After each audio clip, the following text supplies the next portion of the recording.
మా పాపకి సెర్లాక్ నేను చూపిస్తున్నానండి ఎలా చేశాను అనేది 2:1 రేషియో. నేనైతే రైస్, మైసూర్ దాల్, కందిపప్పు, మినప్పప్పు, జీలకర్ర, వాము, ఒక 10 బాదం పప్పు, ఒక 4-5 జీడిపప్పు. జీలకర్ర వాము ఖచ్చితంగా వేయండి, వాళ్ళకి డైజెషన్ మంచిగా ఉంటుందన్నమాట. ఇవైతే సన్ డ్రై చేసుకొని ప్యాన్లో వేసి ఫ్రై చేస్తున్నాను అనమాట. ఫ్రై చేసిన తర్వాత వీటిని మిక్సీ వేసుకొని మెత్తగా మిక్సీ పట్టుకోవాలి. పట్టుకున్న తర్వాత దాన్ని జల్లించి వేరే బౌల్లో ట్రాన్స్ఫర్ చేసుకొని ఒక 1 వీక్ వరకు చేసుకుంటే బాగుంటుంది. ఎక్కువైతే మళ్ళీ వాళ్ళు తిన్నారనమాట.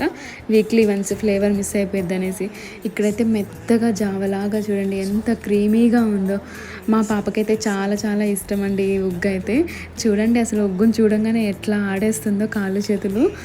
ఖచ్చితంగా మీరు కూడా ట్రై చేసి మీ పిల్లలకి పెట్టండి.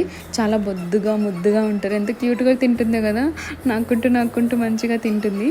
మీకు కనుక ఈ వీడియో నచ్చినట్లయితే లైక్ చేయండి అండ్ సబ్స్క్రైబ్ చేసుకొని సపోర్ట్ చేయండి. అంతే ఈ వీడియో. Bye bye.